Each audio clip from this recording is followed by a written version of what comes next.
National Executive Committee declares the theme for 2021 to be Unity, Renewal, and Reconstruction in the year of Charlotte Maxeke. The past year has been challenging for all of us. The coronavirus and its impact has been felt the world over. But the strength of the South African people has always been measured by its resilience and fortitude, and the willingness to unite and stand together. The African National Congress proudly presents the Progressive Business Forum, the platform to herald a new dawn for the South African economy. Bringing accountability, transparency, and opportunity to the business community, and striving to give effect to the call for a social compact with business, the Progressive Business Forum harnesses the power of technology, making it easier than ever before to unlock your business's potential.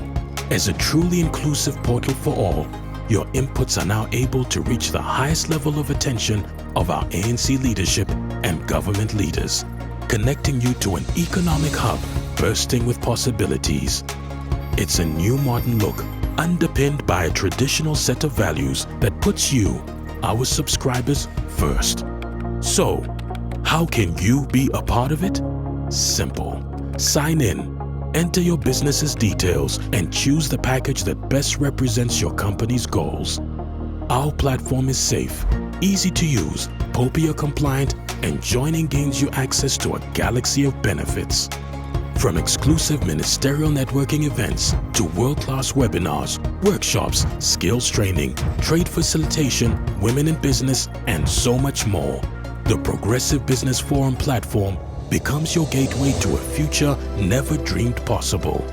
Together, let's resolve the challenges facing our country and build a prosperous future. South Africa is ready to grow. Are you?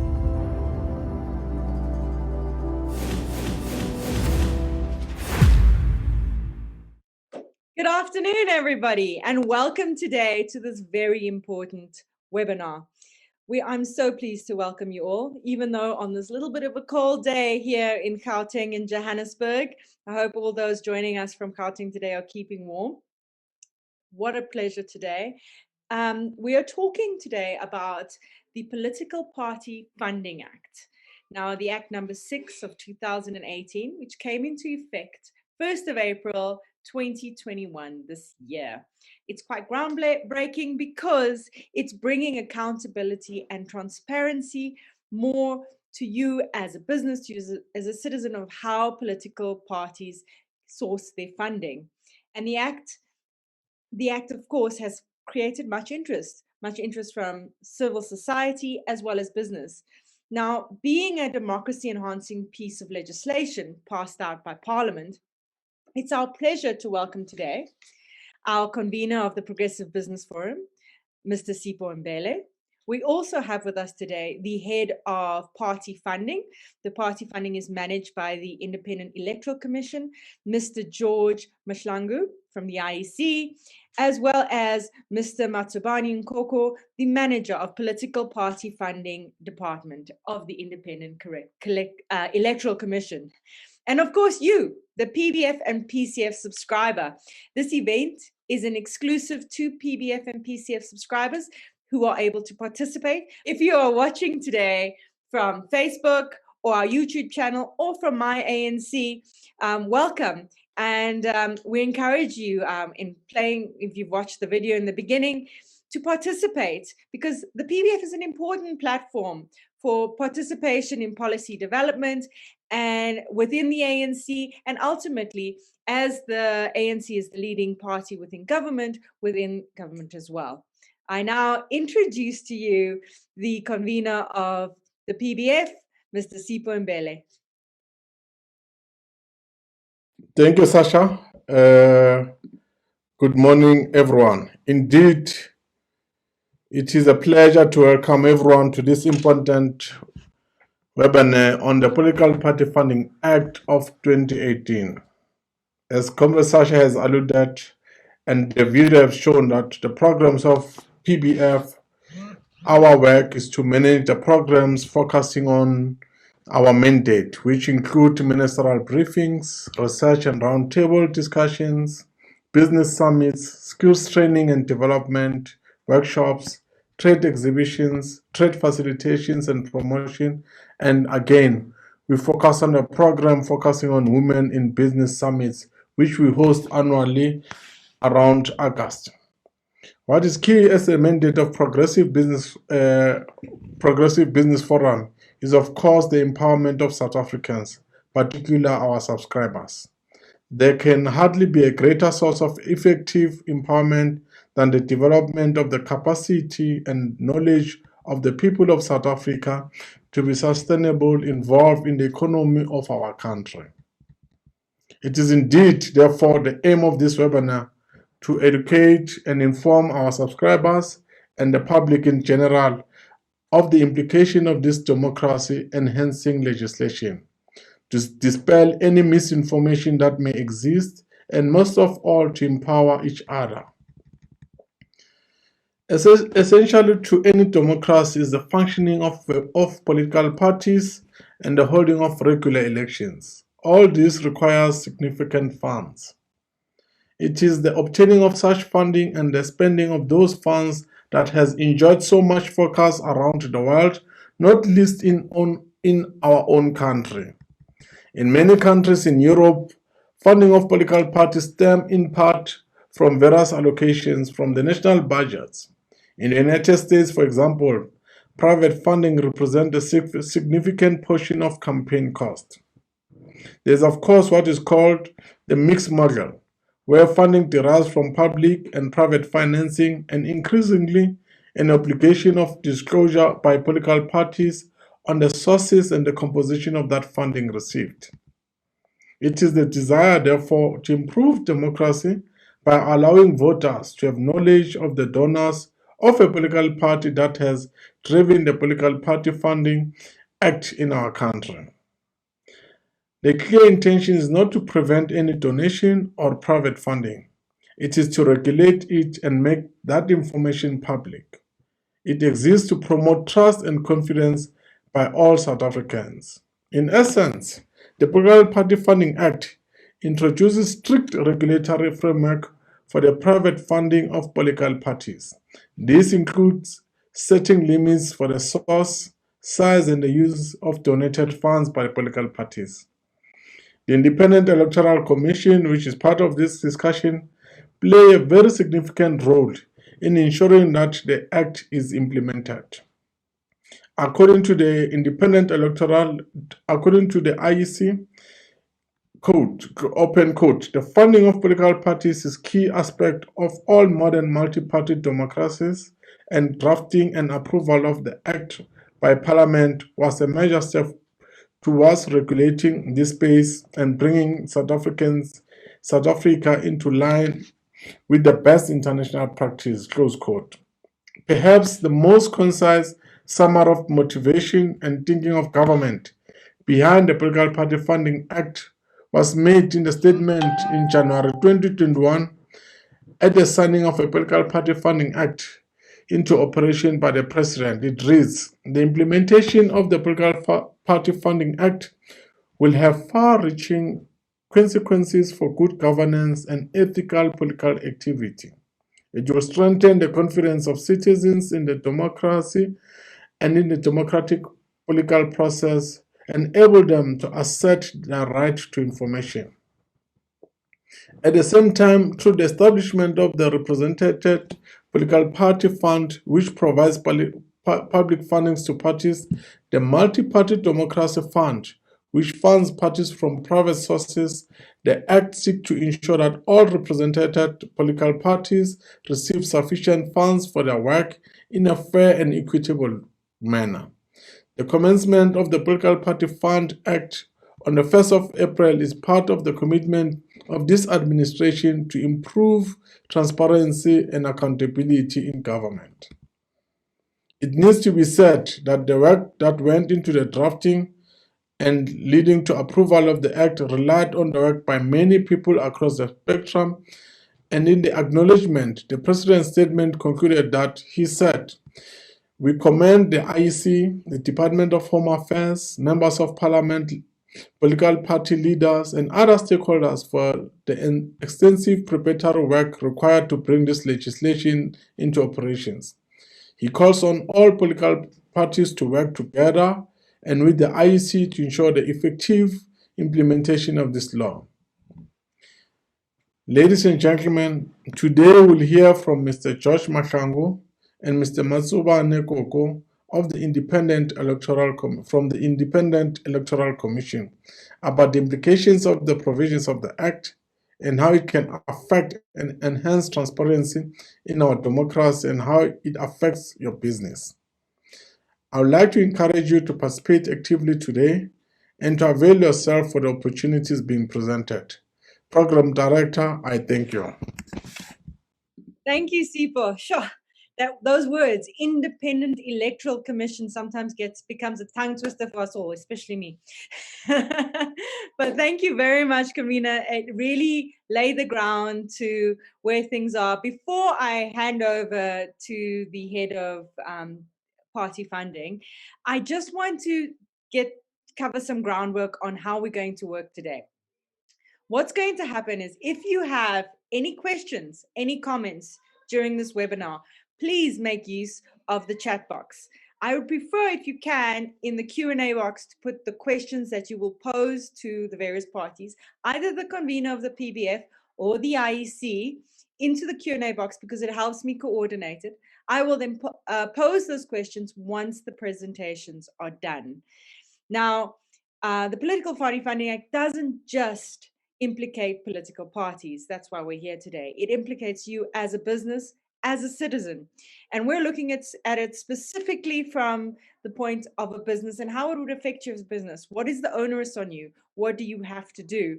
If, for example, one of the key things is obviously no longer international funding unless it's for training under 5 million. No more donations over 15 million rand. No more international funding, as I said, as well as over 100,000 rand threshold needs to be declared by both the party and the juristic person as the business.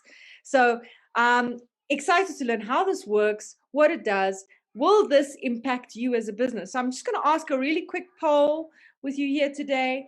Before you registered for this event, were you aware of the Political Party Funding Act? Yes or no? They say 30 seconds should be enough. If you can just quickly answer that, please go ahead and vote right now. We're keeping that open. There's been a lot of information in the media about it. I think today's event is really going to clarify how you as a business, how it will affect you if you donate, or as a person or as a business, and what it really means from accountability and transparency perspective. Right. Please remember the poll is completely anonymous. So please feel free to continue. Our PBF manager over there, event manager over there in the background, we can now close the poll. And just for interest's sake, let's have a look where we're at. So it looks like a good 88% of you are already aware of the Political Party Funding Act, and 13% of you are saying no, you are not aware of it. So hopefully for you, this will be very informative. Without further ado, I'm now going to hand over to the head of Political Party Funding Department. This is Mr. George Mahlangu. Thank you very much, Program Director, and good afternoon, to everyone. Let me thank the leadership of the PBF for the invitation to share with yourselves the nitty-gritties of this new legislation called Political Party Funding Act number 6 of 2018. My name is George Mahlangu, as introduced, and I'm the head of the Political Party Funding. And I'm accompanied by my colleague who's going to do the presentation, Nkoko Matsobane. This legislation draws its strength from Section 236 of the Constitution, which seeks to enhance the multi-party democracy through the funding of political parties that are represented at both national and provincial legislatures. And the key areas of this legislation, the acts provide for three key areas. The annual disbursement of public money, or this is money that arises as a result of the parliament. And then secondly, the establishment of the multi-party democracy fund, which my colleague will go into detail into. This is the contributions from private sources. And lastly, the legislation regulates the private direct donations by both natural and juristic persons directly into the coffers of the political parties. Now, I will hand over to the colleague of mine to take us through the details of this legislation, and then we will take questions thereafter. Over to you, back to you, Program Director.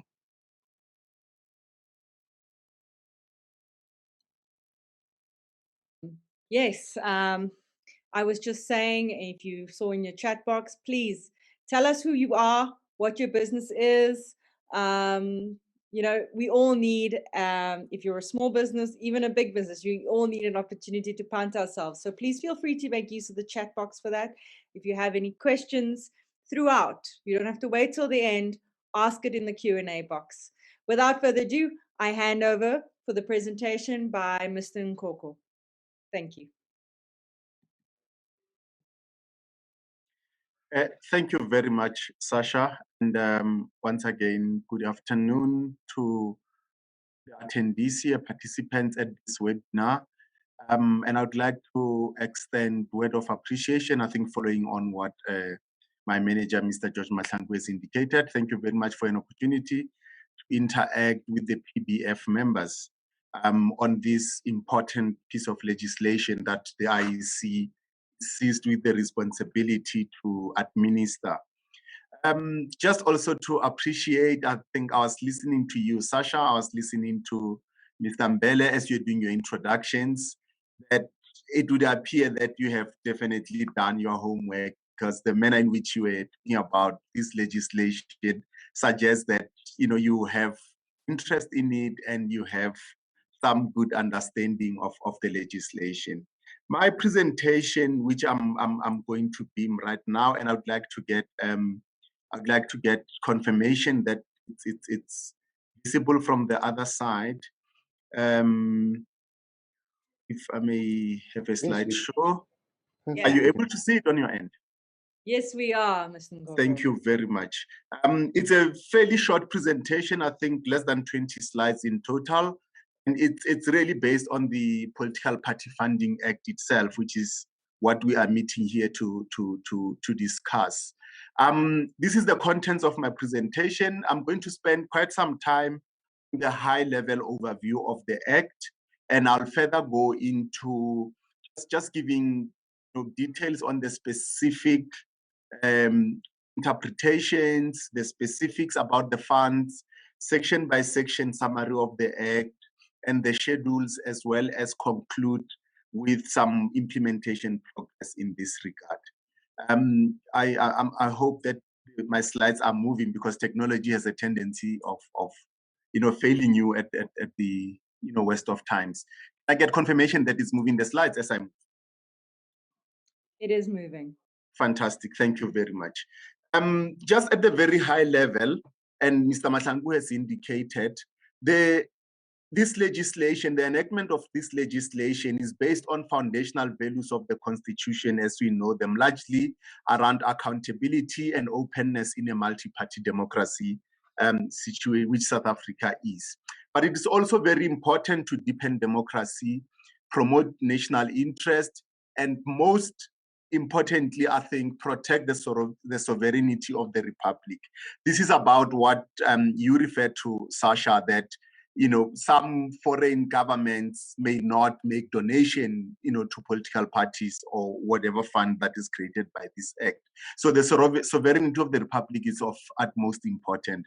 Further to that, it is given effect establishing additional fund to receive funds from private sources, of course, subject to certain restrictions, and also prohibiting certain donations made directly to political parties, also providing on how donations are to be disclosed or must be disclosed.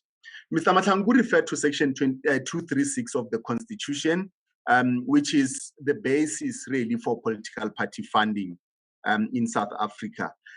So this piece of legislation or this section of the Constitution provides that political parties participating in national and provincial legislation shall be funded equitably and proportionally, on an equitable basis and a proportional basis. That's really the start of it.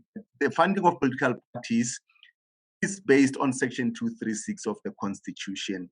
Now, you would know that there was, and I'm saying there was because this piece of legislation has since been repealed by the Political Party Funding Act.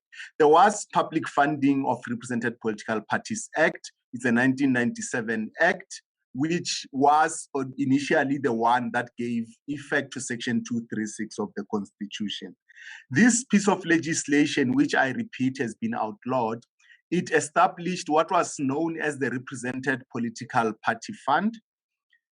Further to that, it empowered the Commission to administer that particular fund, the RPPF in short, and also determined that allocation to represented political parties would be on a 90% proportional basis and 10% equitable basis.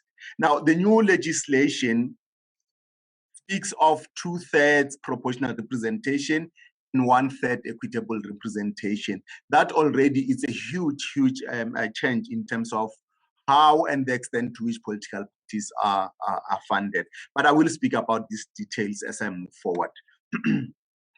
Now, the new piece of legislation, the Political Parties Funding Act, creates two funds.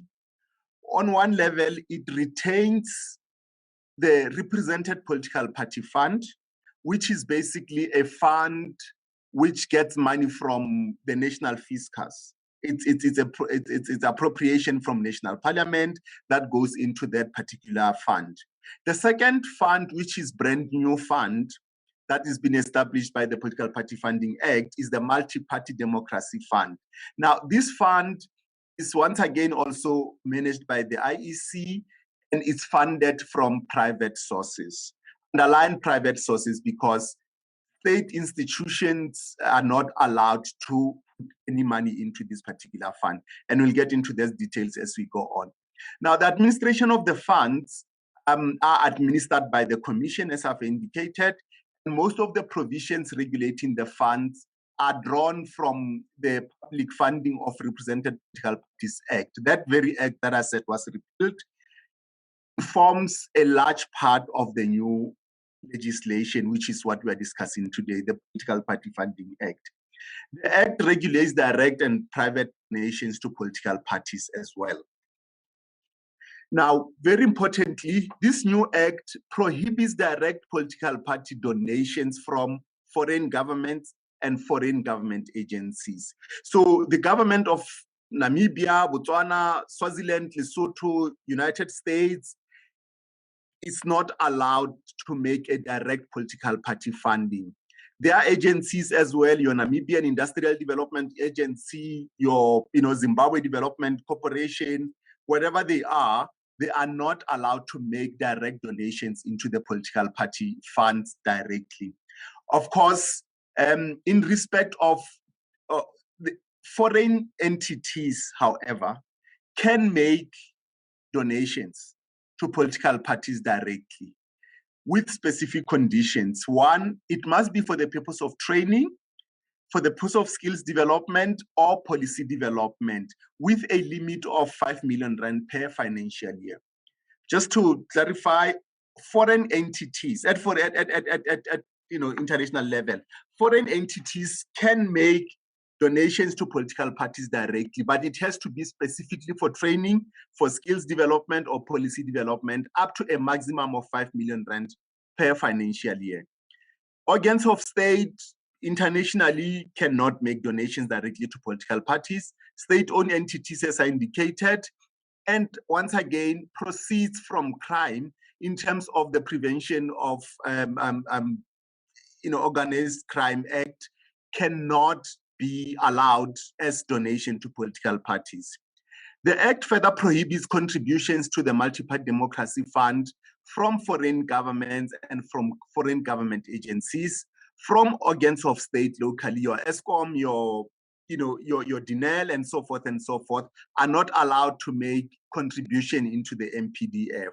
And of course, state-owned enterprises themselves cannot make a contribution to the Multi-Party Democracy Fund.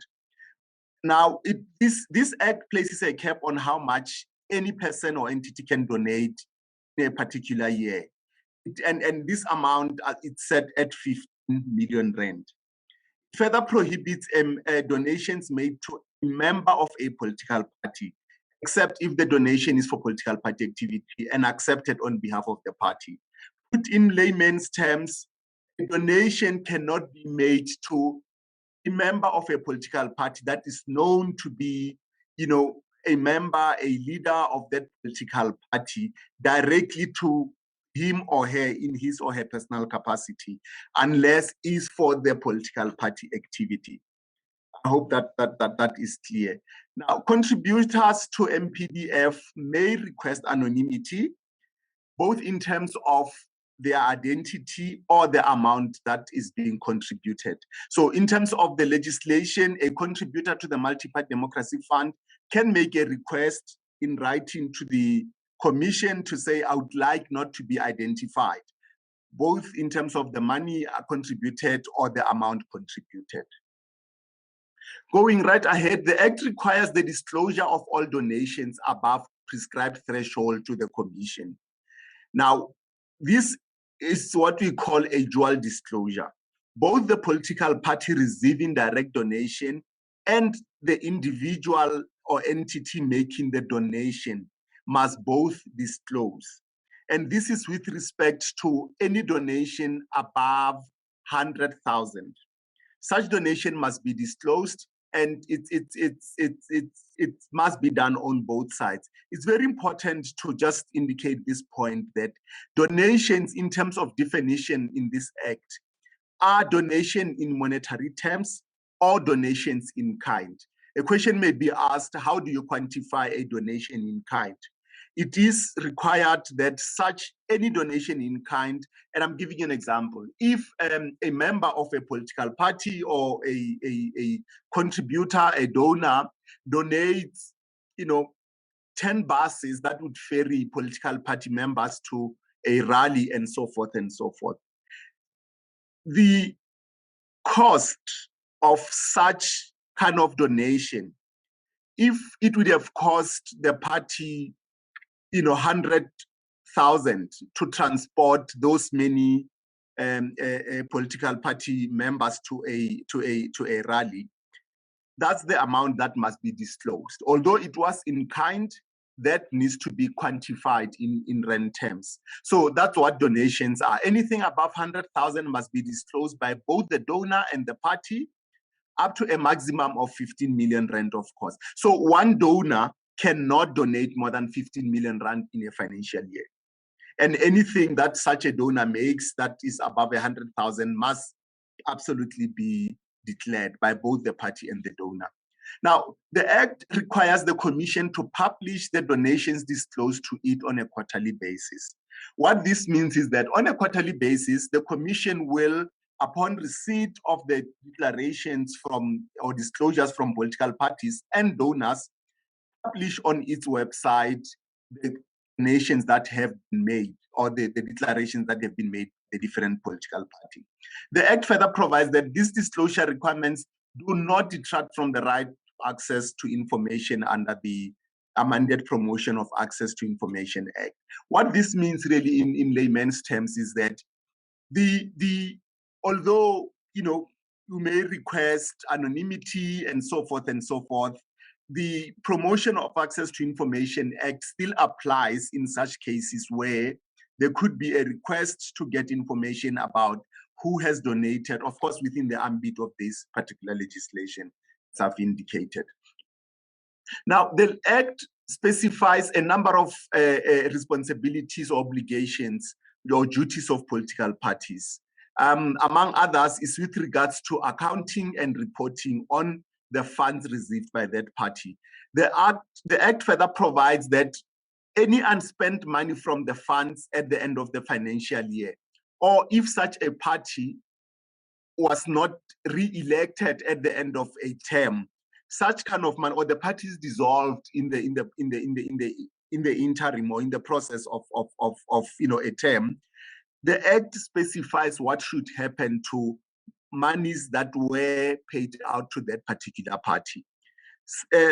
Over and above that, the Act gives the Commission monitoring and inspection powers. So the Commission has certain powers of monitoring the spending of the monies, of inspecting the books of the Commission, which may extend in this regard, getting the Auditor General to inspect the books of the political party from the point of view of monies that have been appropriated by the Commission or have been paid out to the party by the Commission.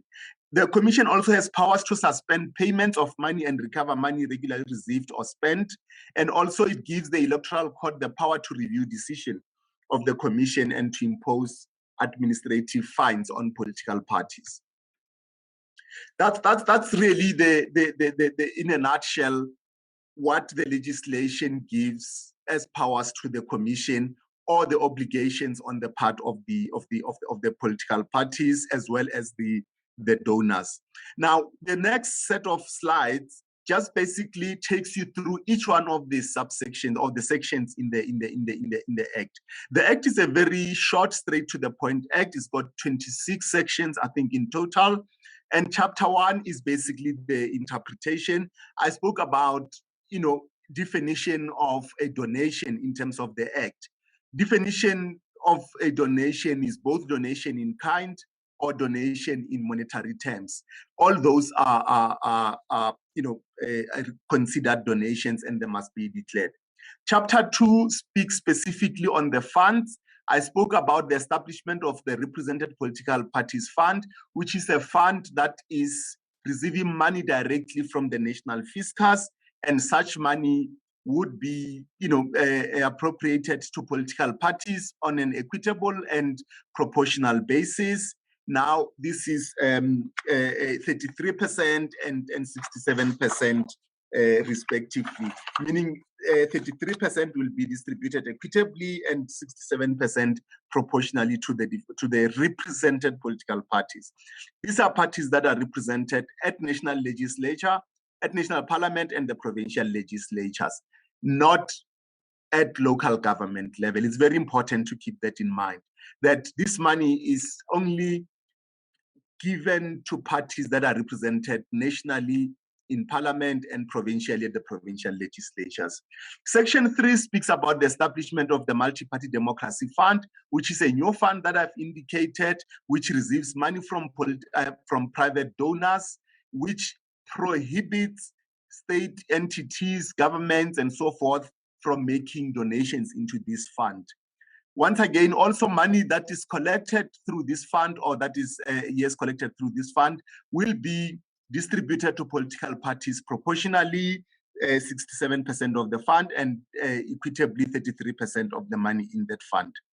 Section 4 speaks about investment of money in the funds, allows the Commission to invest the money that is in the Multi-Party Democracy Fund, and also Section 5 speaks to the management administration of the funds, how the funds are going to be administered and so forth. Among other things, it gives the Commission the ability to take 5% of money that is in the Multi-Party Democracy Fund for the purpose of running its administration. Perhaps I need to indicate at this point that for the current financial year, being it a very important year for political parties, the Commission resolved that 5% will be foregone. The Commission will not claim the 5% from this fund. Section 6 deals with the allocation and payment of money to represented political parties, and 7, purpose for which money from the funds may be used. Very importantly, I indicated earlier that money that is paid out to parties from these funds cannot be used for certain activities, among other things, to fight legal matters, to buy buildings that are not going to be used for political party purposes, but as perhaps an investment and so forth and so forth. Such kind of investments are prohibited in terms of Section 6 of the Act. Chapter 3 deals with direct funding of political parties. I spoke about prohibited donations. This is in terms of Section 8 of the legislation that says a party may not receive money from foreign governments, may not receive money from state-owned entities, and so forth and so forth. Section 9 places particular obligation on political parties. And someone may ask, who are political parties? Here we are talking about the accounting officer. The political party is required to appoint one accounting officer, regardless of how many provincial offices it has. The political party is required to have one accounting officer who will be responsible for making disclosure of all donations received by the party in all its forms, in all its regions, in all its provinces. So that is very clearly stipulated in Section 9 of the Act.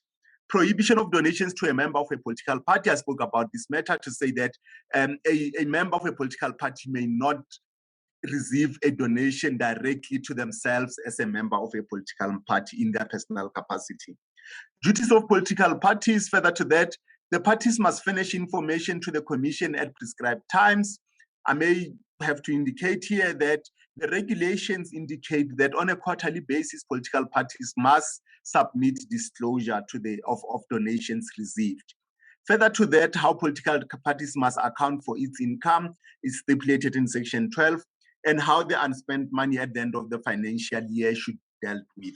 I spoke in this regard about if a party doesn't get re-elected, elections sometimes take place in the middle of a financial year, after monies have been allocated, perhaps for a particular quarter and so forth. So those kind of monies are regulated in terms of how they must be paid back to the Commission and so forth, if unspent.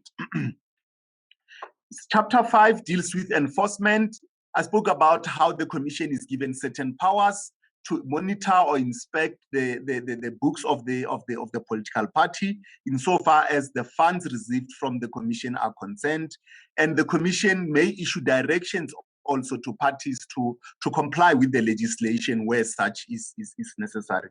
And there's power to suspend payment of money to political parties on a number of conditions that are stated in the legislation, and power to recover money regularly accepted. The Commission, in terms of Section 18, may impose certain administrative fines. There are certain offenses and penalties that also can be imposed. These include, by the way, there are certain penalties that may be paid in monetary terms, but also they may include criminal charges which may lead to imprisonment, by the way.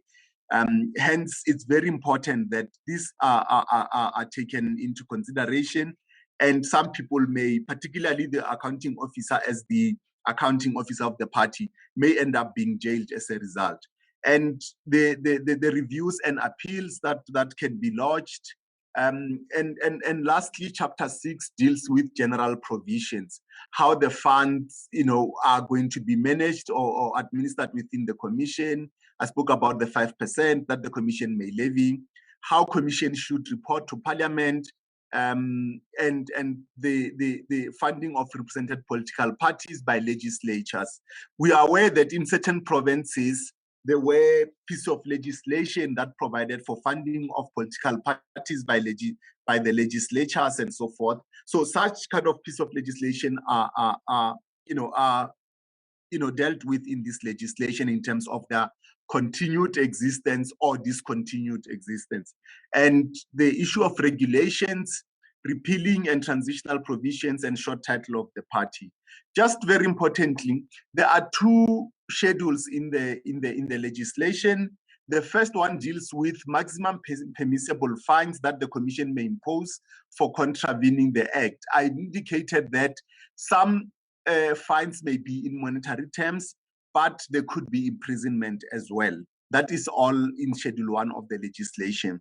In Schedule 2 of the legislation, these are presidential regulations, which just give further details on certain provisions that are in the main piece of legislation. In addition to this, there are regulations that the Commission itself has developed, and they have been gazetted. And I'll mention those. I'll talk to those when I basically close with this slide on implementation progress. First, from implementation point of view, the Commission has developed an online party funding system. This is really to make it easy for donors and for political parties to capture their information online, and such information will be received by the Commission as it does its quarterly reporting and so forth.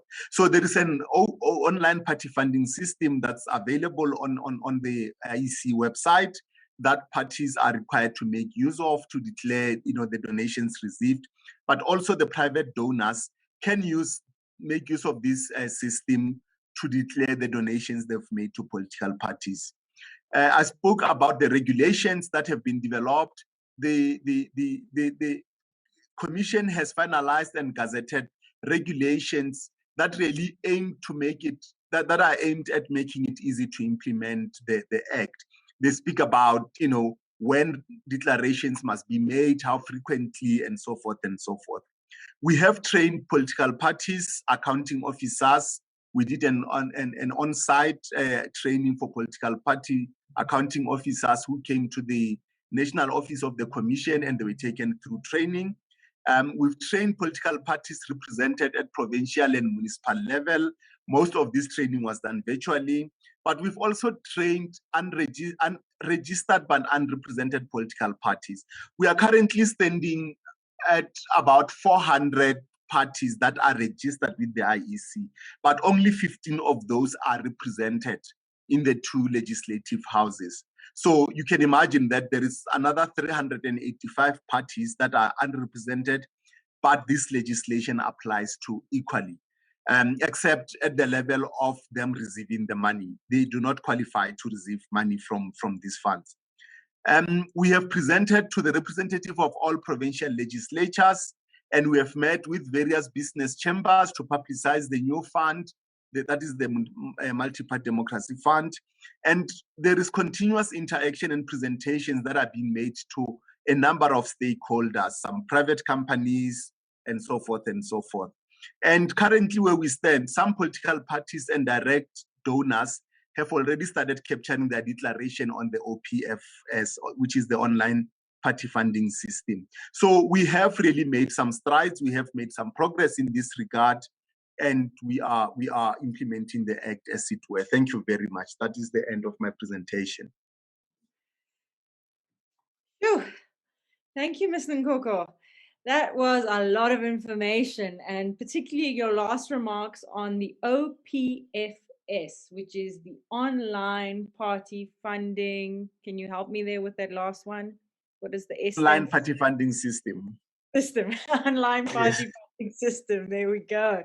Yeah, so I mean, there's a lot to learn from that. And as a business, what needs to be disclosed? There's a requirement from business. I see that we have a lot of interactions here on the Q&As, and we'll shortly be moving into the Q&As for everyone. But what's particularly interesting is the Multi-Party Democracy Fund and how you'll be managing the percentages. The onus is on a single, what do you call it? A accounting officer of each political party, and that there will be, the IEC is managing it, but that an audit at any point needs to be required. So tell me, Mr. Nkoko, from a business perspective, if they make a donation and they don't, this is my personal question, and they don't necessarily know about disclosing it, but the party discloses it, what happens? Thank you very much, Sasha. We are banking on two, I think, processes. Because political parties have been trained, we are expecting that political parties will make their donors aware that they need to disclose from their end.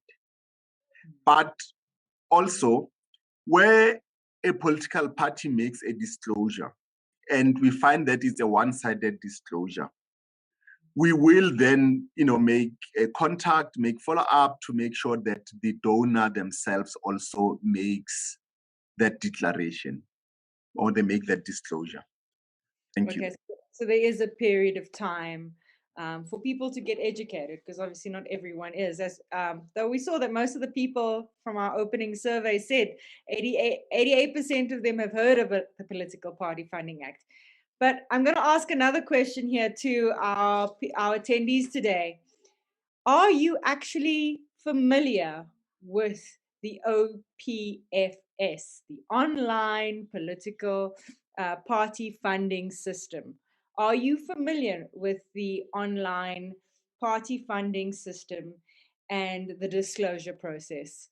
Our event management, can you please load that poll, please? If you are aware of it, have you heard of it? Did you know it existed? Did you know that you were even required? Unfortunately, you can only answer yes or no, so you can't give me the details, but you're welcome to put it in the chat box if you have any further from there. After this poll, we will move into the questions and answers. Thank you so much for all the questions and answers. I also have a few questions here that people emailed in who were not able to attend, so I will be asking those questions as well. Let's close that poll and let's see what we've got. Wow, a good 80% of people were not aware that there was a online party funding system, which is very interesting. But I guess that's part of the education process, and that's part of what today is. Mr. Nkoko, would you mind just in the chat box for people's reference, would you mind just putting that link to the online party funding system, so that if any of our attendees today or those watching online today would like to look into the system online, they can obviously go to the IEC website to find out more about this. Now over to the questions. Okay, let me have a look here. In boxes, I have a few questions here. So I would say that this question is for the IEC, either Mr. Mahlangu. I am a party member, and this is particularly pertinent because, of course, we have local government elections coming very shortly. If I donate to my branch for purposes under a 50,000 Rand threshold, would I need to disclose? Then, would you like to answer that? Would you like me to ask you 3 questions? Maybe let's take 3 at a time. Okay. Then the other one is I own 5 companies. I see that in the Q&A. I'm assuming that means that they are a shareholder in 5 the different companies. Am I able to donate 15 million Rand via each company?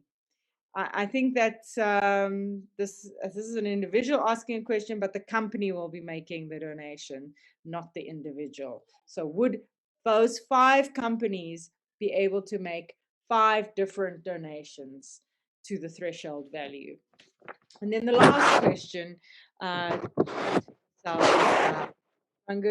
is, I am a director. This is from the email that I'm a director of a company.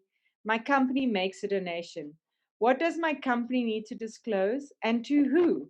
And would I, as a person also need to make a disclosure. I assume that that's what the online party funding system is about, but you will obviously talk further to that. Over to you. Thank you very much, Sasha. The first question is around the donation of 50K to a branch.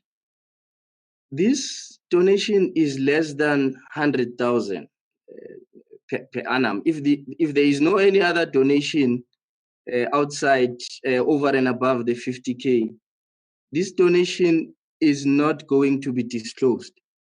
However, the political party must keep records to that effect. So the record keeping remains a factor by the political party.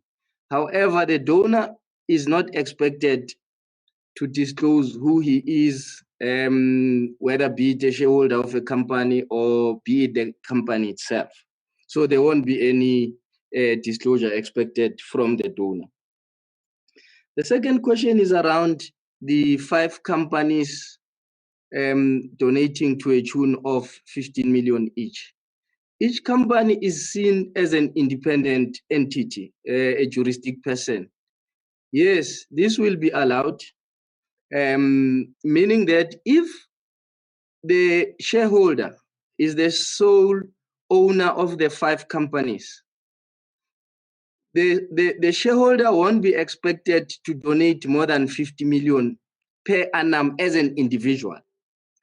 But the individual companies, because they are independent entities by nature, they will be allowed to donate individually 15 million. So meaning that for simplicity, it will be the 5 donations from 5 companies plus 1 donation from the shareholder, which is, you would have 15 millions per annum.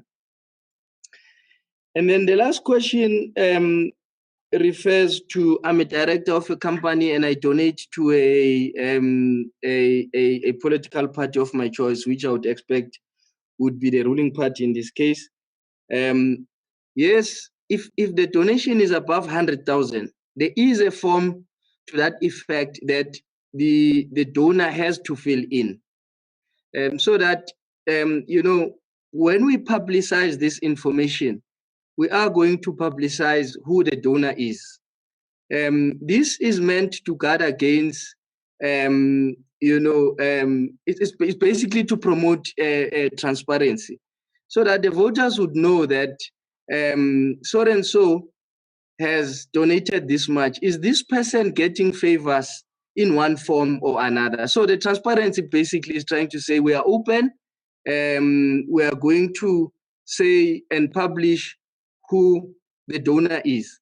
Now, what we mustn't confuse, Sasha, is that in the multi-party democracy fund, you can remain anonymous because this is the fund that is going to benefit all the political parties that are represented in these 2 legislative houses. On the other hand, on the direct donation, because you're choosing a particular political party. So why do you choose a political party? It's you and your conscience, who knows why you're choosing a particular political party. However, that information, if the donation is above 100,000, that information will be published for the civil society or for the public to know who has donated to a particular political party. Just to clarify, so you will be publishing it, you'll be publishing it on the IEC website, is that correct, on a quarterly basis? Yes. But what will you be publishing? The person's name and ID number, or? I think what the form specifies, there are records that are limited to the IEC, which we won't publish. We will publish the name of the person or the name of the company, if it's a company, or the name of an individual, and the amount that has been donated. It will be limited to that. Great. Thank you very much, Mr. Mahlangu. And then just a little bit more technical questions for Mr. Nkoko, who did the presentation for us. We have here, now Mr. Mahlangu touched on the multi-party democracy fund. and that and you yourself, Mr. Nkoko, also mentioned that you can ask to remain anonymous. What are the benefits of donating to this fund? And do I have to and if I don't disclose my company, can I at any point be forced to disclose my company's details if I donate to the Multi-Party Democracy Fund? And then the last question. I have a law firm, so this is very specific. I have a law firm and I assist in a political party in kind by drafting a contract for them. Do I have to declare this? And does the party have to declare this? Mr. Nkoko. Thank you very much, Sasha, for the questions. The first question is, what's the benefit of contributing to the Multi-Party Democracy Fund? I think, as the name of the fund itself states, you will be supporting multi-party democracy, because the money that is contributed to the Multi-Party Democracy Fund will benefit all the represented political parties. I spoke about a 2/3 proportional allocation and 1/3 equitable allocation to parties. So parties, in terms of their representation in the two legislative houses, will receive a bit of that money.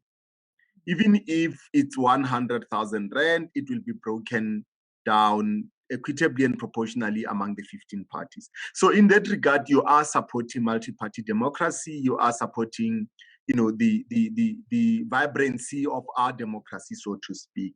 I think Section 236 of the Constitution could never be more clearer to say that for democracy to be vibrant, to be strong, there needs to be competition, so to speak, among political parties and so forth. So that's the greatest benefit from this point of view.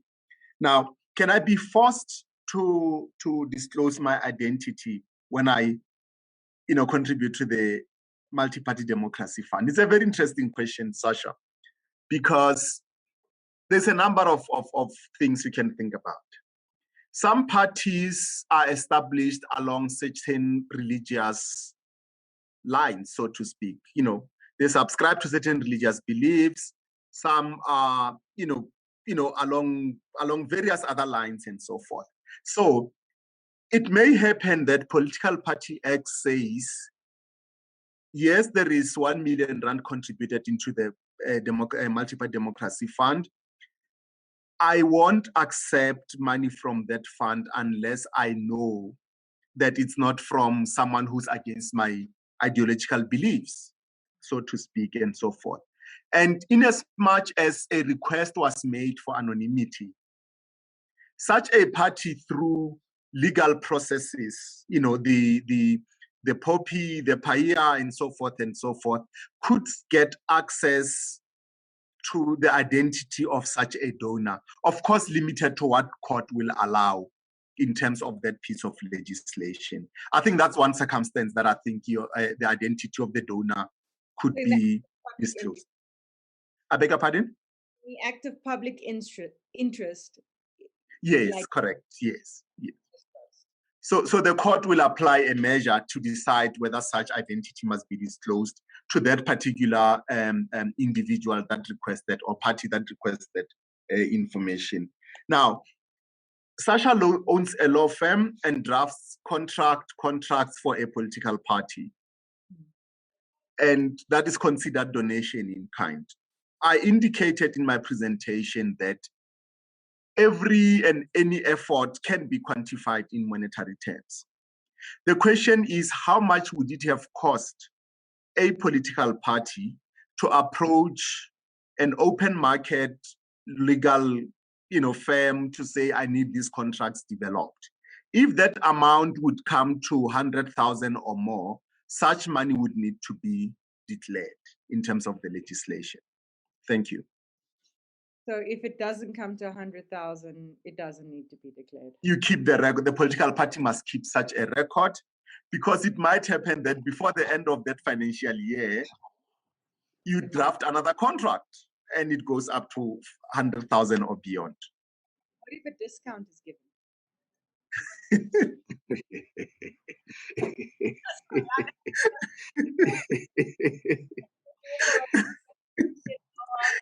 I think George likes that question. You'd like to deal with it. No. I mean, Sasha, the legislation is silent in its provisions about the discounts. So I think what comes out of the donor would be what would be disclosed by the political party. Can I add on the benefits? The question on the benefits as well, Sasha. I think business would be interested. What are the tax implications of these donations? Whether they are tax deductible or not. We sought, an advice from SARS in the interest of any question of this nature that may arise. It's a pity that when this legislation was drafted, the tax benefit incentive was not, considered.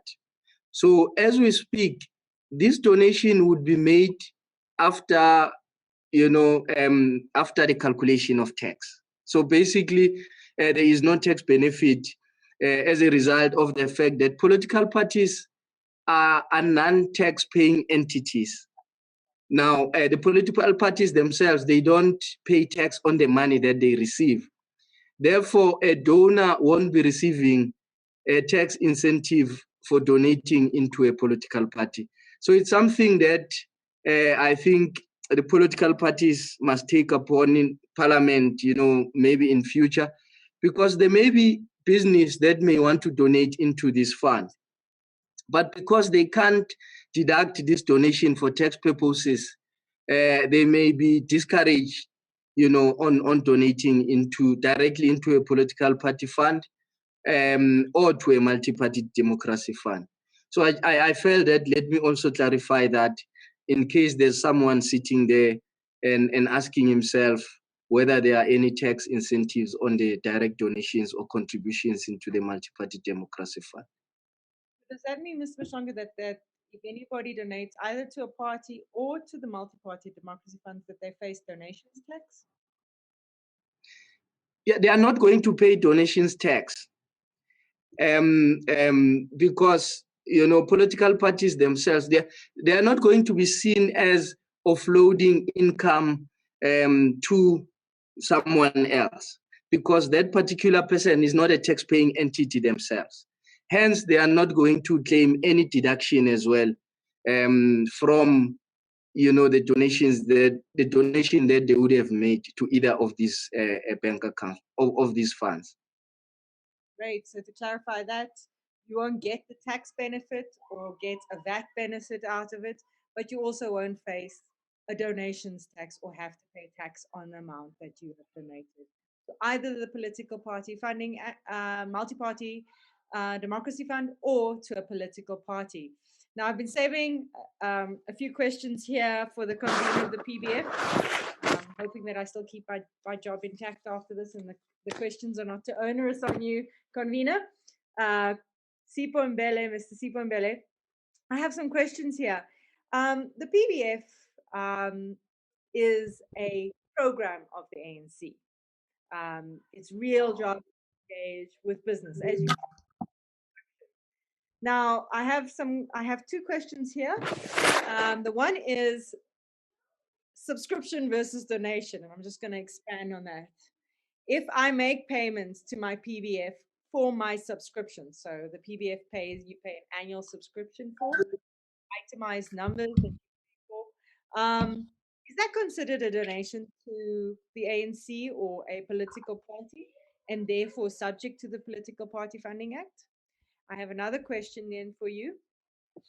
The PBF is known for doing gala dinners for engagement or events, engaging with who attend or some prominent political or government figures. But as a business, someone here purchases a ticket or a package for the gala dinner.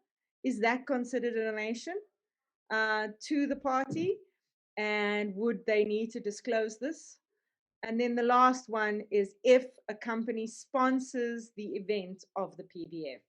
So say the event we have today, if there was a sponsor, maybe we had a little tag underneath this event, would that be considered, or they pay for kind, catering, guests, in return for marketing services to promote their brand? Would that be considered a donation to the party? Over to you. Thank you, Sasha, and thanks for the questions. Firstly, on the subscribers of the PBF, being a subscriber of PBF, you are not considered as a donor in terms of the Political Party Funding Act, and I'm glad that the colleagues from Independent Electoral Commission are here. That is the first part. The second part talks to the donation, and then even if you check Mr. Nkoko's presentation, that is sponsorship to an event. So when you sponsor an event, so you're not being considered as part of the political party funding, because that is related to the PBF. And I'm glad that you have asked these questions, because Progressive Business Forum is hosting a number of events, particularly on the training and skills development. And you will find that there will be people who say, we want to channel our funds for skills and development for our country. So that is not considered as a political. That also goes to in terms of the donation. That donation will be regulated by the legislation. So that one will be regulated by the regulation. So in terms of the one on the subscription, is not considered as a political party funding. Is not regulated by Political Party Funding Act. Secondly, if you pay for an event, is a donation, is also not regulated by political party funding.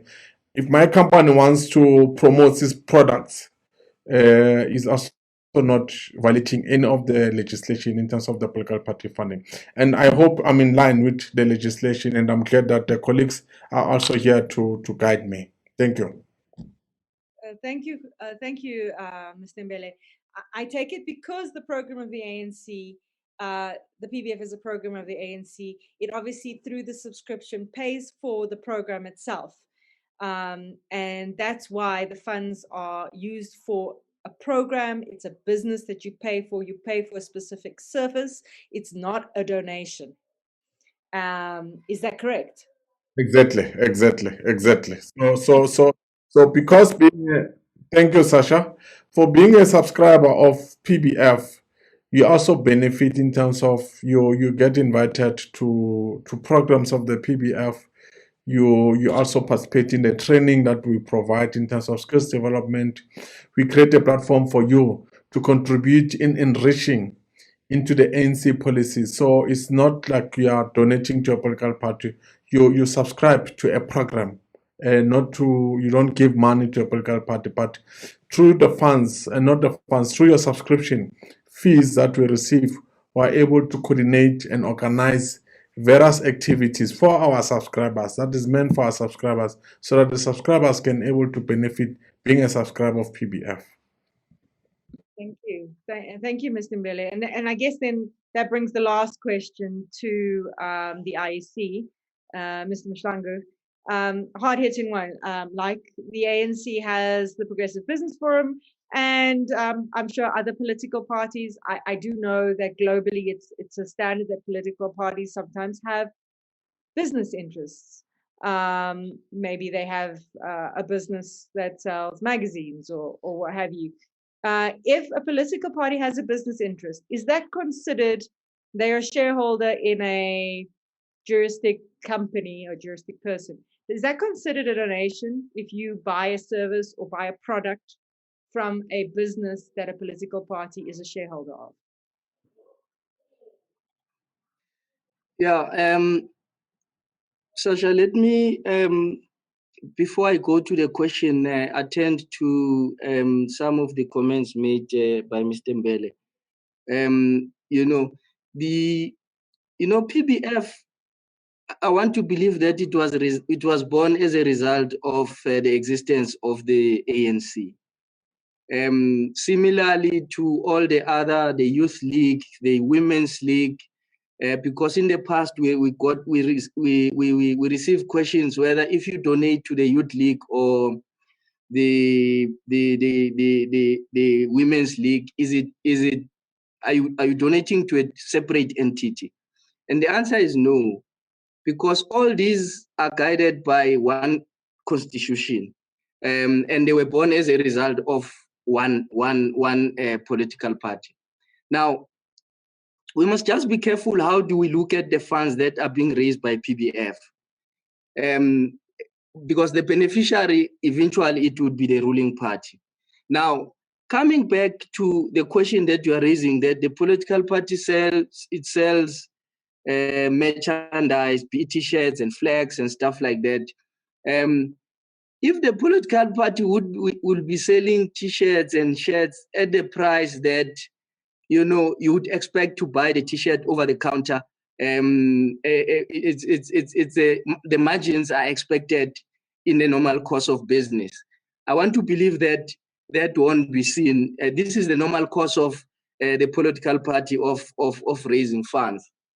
Now, if the T-shirt is going to be bought at 100,000, a T-shirt that would, under normal course of business, cost you 150 rand. Of course, there's no relationship between the cost of the T-shirt and the money that has been paid for the T-shirt. So you may be found wanting there. And we are going to publish the information in our frequently asked question. We sought legal opinion on exactly these things because we got questions that there's a company, it's a share, it's a sole shareholder, there's a political party, it's a sole shareholder in a company. Are dividends going to be, regarded as a donation or not?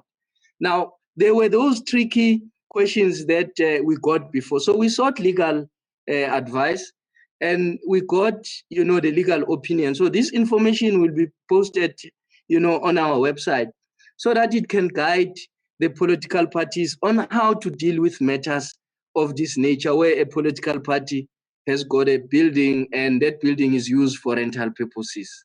It sells T-shirts. Dividends are declared to the shareholder, which is a political party. So that information will be provided in our website, and then the political parties will look at whether what they are doing will be defined as a donation in monetary terms or donation in kind, or whether a subscription, as it was said earlier on, a subscription, Mr. Mbele is correct, it is not a donation. It must be kept in the other bank account that is provided for by the legislation. Thank you, Mr. Mahlangu. And that's a good clarification. I just also want to clarify, the PBF is not similar to a alliance partner like the Youth League or Women's League, etc., because it does not have any members. It is a business put together to manage relationships, and it sells services.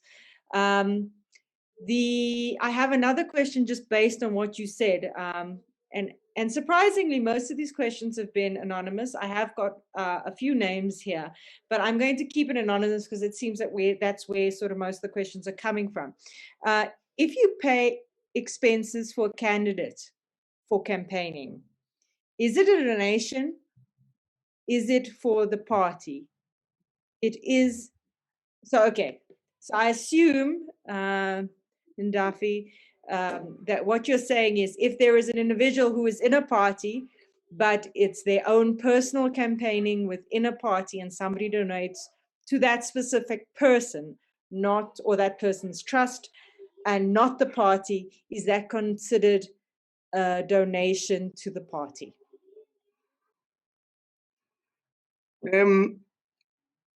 It depends. If the person is going to be an independent candidate, this person doesn't represent the interest of any political party. But if the person is going to represent the interest of a political party, and the money under normal course of, IEC political party business, the money was expected to be paid by the political party, and it has been donated on behalf of the political party by one of its members. That money will be classified as a donation because it is money that would have come out of the political party bank account under normal course of business between the political party and the commission. Therefore, the party has been saved money as a result of a good Samaritan. Therefore, it will be defined as a donation. Okay, very interesting. So if an individual within a party is moving up the ranks and they're promoting their own interest or their own leadership interest within the party, and another member of the party supports that, that is considered a donation to a party, even if it goes to the individual. Yes. Am I correct? Okay. Thank you. I'm repeating it just so that we can clarify what the interests are.